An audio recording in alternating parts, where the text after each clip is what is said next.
Hi friends, இன்றைக்கான வீடியோவில் the king of வாரோட சாப்டர் 7 to 10 தான் பார்க்க போகிறோம். அதுக்கு முன்னாடி சப்ஸ்கிரைப் பண்ணாங்க, சப்ஸ்கிரைப் பண்ணிக்கோங்க. இந்த வீடியோவுக்கு லைக் பண்ணிக்கோங்க. சரி, வளவலன்னு பேசுகிறத விட சாப்டருக்குள்ளே போயிடலாம். சாப்டரோட ஸ்டார்டிங்லேயே சியோக்கு மலையிலிருந்து கீழே விழுந்ததுலேருந்து ஆரம்பிக்குது. ஹீரோவும் சியோக்சானுக்கு என்ன ஆச்சு, அவனை ஏன் கீழே போட்டோன்னு சொல்லி கத்திக்கிட்டு இருக்க. அந்த மூஞ்சில் தளம் விழுந்தானோ ஹீரோவை பார்த்துட்டு, நீ ஏன் ரொம்ப கவலைப்படுற, அவன் போன இடத்துக்கு தான் இன்னும் கொஞ்ச நேரம் கழிச்சு நீனும் போக போற. ஹீரோ அவன் சொன்னதை கண்டுக்காம, சியோக்சான் சியோக்சான் உனக்கு உனக்குன்னு சொல்லிட்டு பயங்கர கோவத்தோட அந்த மூஞ்சில தலை முடிஞ்சவனுக்கு இவன் மூஞ்சியாலேயே ஒரு அடி கொடுக்குறான். அந்த அட்டாக்கை பண்ணி முடிச்ச உடனே அவனோட காலை பயன்படுத்தி திரும்ப இன்னொரு அட்டாக் கொடுக்குறான். ஹீரோ நெக்ஸ்ட் அட்டாக் பண்ணனான்னு போகும்போது அங்கே இருக்கிற எனிமிஸ்னா ஹீரோவோட ஃபைட்டிங்கை பார்த்து அரண்டே போயிடுவாங்க. இந்த சைடு அந்த மூஞ்சில தலை விழுந்தவனும் அடி வாங்கிக்கிட்டு இருக்க. அப்போ போல ஹீரோவும் ஒரு அட்டாக் பண்ணனான்னு போகும்போது அவனும் கையை பிடிச்சிட்டு, சரி என்ன ஆசைத்திரி நீ அடிச்சிட்டியா, உன் நண்பன் நான் கொண்டனால நான் பொறுத்து இருந்தது போதும், இப்போ ஒன்னொரு டைம் சொல்லிட்டு அவனை கொல்லனான்னு போக இவன் அப்படியே சொல்லட்டிக்கிட்டு காலாட்டே ஒரு எத்தி ஹீரோவை பறக்க விட்டுருவான். நூனாவும் அவனை ப்ளீஸ் அவனை விட்டுரு. இந்த சைடு ஹீரோவும் விழுந்து கிடக்க மூஞ்சில தழும்பு விழுந்தனும் ஹீரோவை பார்த்துட்டு, இவன் இப்பவே இப்படி ஃபைட் பண்ணுறான், அப்பனா இவன் பெரிய ஆள் ஆயிட்டா எப்படி ஃபைட் பண்ணுவான் அப்படின்னு சொல்லிட்டு அவனோட ஆயுதத்தை எடுத்து மேலே மட்டும் தாக்கி அவனை ஒரு மரத்தில் தொங்க போட்டு போயிடுறான். இங்கே ஹீரோ மரத்தில் ரத்த வெள்ளத்தில் தொங்கிக்கிட்டு அவன் சியோக்கை பற்றியும் அவனோட சிஸ்டரை பற்றியும் யோசிச்சுக்கிட்டு இருக்கான். அந்த யுவாங்கிலேருந்து வந்தவங்க ஹீரோவை அடிச்சு போட்டு ஹீரோவோட சிஸ்டரை கூட்டு போயிட்டாங்க. இந்த சைடு ஹீரோவும் இப்போ நூனாவையும் கொண்டு போயிட்டாங்க. நூனாவை அங்கே ஒரு மகாராணியா ஆக்கி கஷ்டப்படுத்த போறாங்க அப்படின்னு அவன் நினச்சிக்கிட்டு இருக்க. அந்த நேரத்தில் நிறைய உல்ஃபு இவனோட ரத்த வாசனைக்கு வந்துடுது.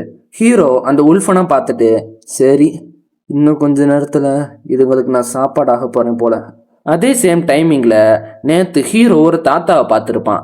அதே வயசானவர் இங்கே வந்துட்டு, நேற்று நீ நல்ல ஆரோக்கியமாக இருந்த, இப்போ பாரு ரத்த வெள்ளத்தில் இப்படி கிடக்குற. ஹீரோ ஆச்சரியத்தோட, பெரியவரே நீங்களா, என்ன உனக்கு வாழணும்னு ஆசை இருக்கா இல்லையா? அப்ப ஓனாயும் ஹீரோவை கடிக்கலான்னு போறப்ப அந்த வயதானவரும் அவரோட தண்டர் பவரை பயன்படுத்தி அதை தூள் ஆக்கிடுறாரு. அந்த எல்லா உல்ஃபும் தாத்தாவை சுத்து போட்டுற. அந்த எல்லா உல்ஃபுங்களும் தாத்தாவை அட்டாக் பண்ண போகும்போது தாத்தா அவரோட பவரை பயன்படுத்தி எல்லா உல்ஃபையும் கொண்டுறாரு. அந்த வயசானவரும் ஹீரோட்ட, நான் கேட்ட கேள்விக்கு நீ இன்னும் ஆன்சர் பண்ணல, நீ உசுரோட இருக்க ஆசைப்படுறியா இல்லைன்னா இறந்து போக ஆசைப்படுறியா? ஹீரோவும் அதை நான் கேட்டுட்டு, என் நண்பன் போயிட்டான், எங்கள் அப்பாவும் என்னை விட்டு போயிட்டாங்க, இப்போ என்னோட நூனா அந்த மிருகங்கிட்ட மாற்றிக்கிட்டா, நான் மட்டும் இந்த நரகத்தில் வாழ்ந்து என்ன பண்ண போகிறேன்? ஹீரோவும் அவளை சொல்கிறதுக்கு எதுவும் இல்லை, நான் இப்போ என்னோட சாவுக்காக வெயிட் பண்ணிக்க இருக்கிறது மட்டும்தான்.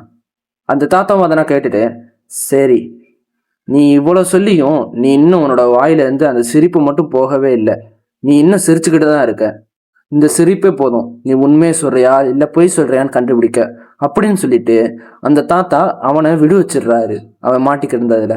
ஹீரோவும் கீழே விழ வரப்ப தாத்தாவும் அவரோட தோல்ல அவனை பிடிச்சிட்டு, நீ ரொம்ப லக்கியான பர்சன், உன்னோட சிரிப்பு தான் இப்போ உன்னை காப்பாத்திருக்கு, நீ கடைசி வரைக்கும் உன்னோட சிரிப்பை மட்டும் விட்டுறாத. ஹீரோவை தாத்தா அவன் தரையில படுக்க வச்சுட்டு, உன்னோட உடம்புல 35 எலும்பு உடஞ்சிருக்கு, உன்னோட சதையில 70 பக்கம் கிழிஞ்சிருக்கு, உன்னைய என்னால் மட்டும்தான் காப்பாற்ற முடியும் அப்படின்னு சொல்லிட்டு கையில் ஒரு மருத்துவ பிளான்ட் எடுத்துக்கிட்டு அந்த புழிஞ்சு ஹீரோவோட வாயில ஊற்றி விடுறாரு. அவரோட கையில் எலக்ட்ரிக் ஷாக்கை கொண்டு வந்துட்டு அப்படியே அவனுக்கு ட்ரீட்மெண்ட் பார்க்குறாரு.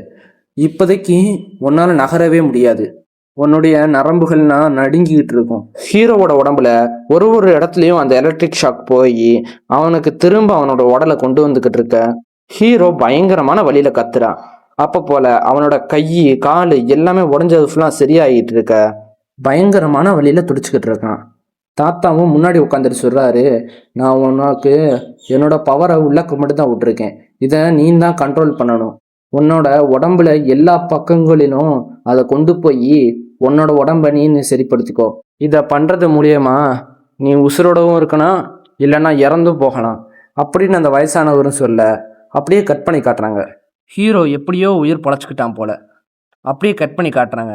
தாத்தா ஹீரோவுக்கு பயங்கரமாக ட்ரைனிங் கொடுத்துக்கிட்டு இருக்காரு. இது ரொம்ப நாளாகவே பண்ணிக்கிட்டு இருக்காரு போல. அவரும் ஹீரோவை அட்டாக் பண்ணலான்னு போக அப்போ போல ஒரு பேரை சுறாப்புல ஹெவன்லி ஆர்ட். இதை யார் கத்துக்கிறாங்களோ அவங்களோட கை கால் எது உடைஞ்சாலும் அதை திரும்பவும் அவங்களால சரிப்படுத்திக்க முடியும். இதான் ஹெவன்லி ஆர்ட். இதை பயன்படுத்துறவங்க இந்த உலகத்துல கொஞ்சம் பேர் தான் இருக்காங்க. இதை பயன்படுத்தணும்னா அவங்க ரொம்ப வருஷமா ட்ரைனிங் எடுத்து இருக்கணும்.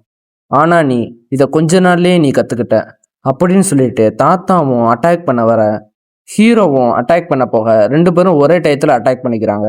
அப்ப தாத்தாவோட அட்டாக் ரொம்ப பவரா இருந்தனால ஹீரோவோட கை உடஞ்சு பின்னாடி போயிருது. ஒரு கை போனா என்ன, இன்னொரு கை இருக்குன்னு சொல்லி அதை வச்சு அட்டாக் பண்ண வர தாத்தா அதையும் தடுத்து அந்த கையையும் உடச்சு விட்டுறாரு. ஹீரோ அவனோட உடஞ்ச கையை சரி பண்ணும் போது தாத்தாவும் அட்டாக் பண்ண போறாரு. அப்போ போல நீ என்ன இவ்வளோ ஸ்லோவா அதை பண்ற, அதை நீ டக்குன்னு பண்ணணும். இப்போ உன் உடம்புல அடிபட்டுருச்சுன்னா அது உன் உடம்பே தானாவே சரி பண்ணிக்கணும், அவ்வளோ ஃபாஸ்ட்டாக நீ இருக்கணும் அப்படின்னு சொல்லிட்டு தாத்தாவும் அட்டாக் பண்ண போக அட்டாக்கை கொடுத்துட்றாரு.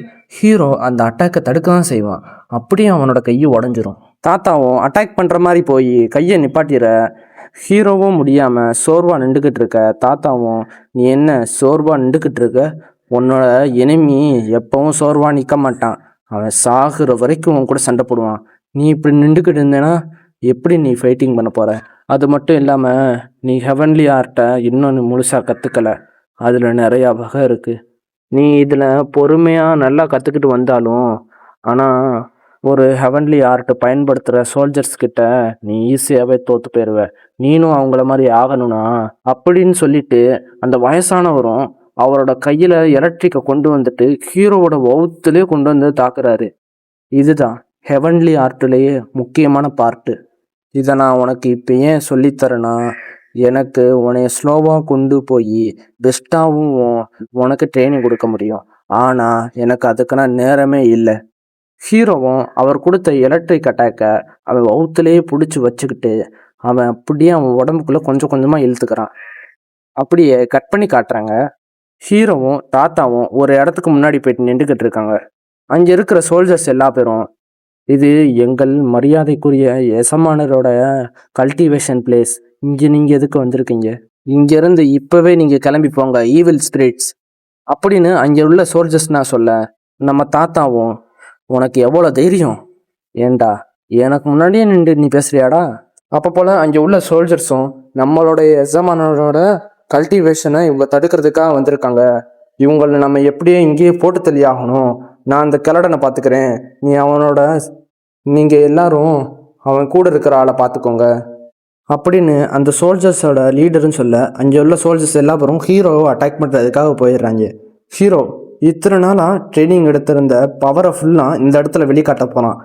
அத்தனை பேர்த்துக்கு முன்னாடி அவன் அப்படியே அவன் எலக்ட்ரிக் பவர்ஸோட அவன் கையில் மாட்டிருந்த க்ளவுஸெல்லாம் பிரேக் பண்ணிவிட்டு அவனோட கண்ணை ஓப்பன் பண்ண, அவன் கண்ணில் இருந்தனா பவர்ஸ் வெளியில் வருது.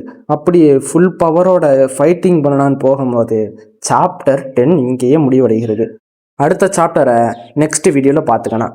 அதுக்கு முன்னாடி சப்ஸ்கிரைப் பண்ணாதவங்க சப்ஸ்கிரைப் பண்ணிக்கோங்க, இந்த வீடியோவுக்கு லைக் பண்ணிக்கோங்க.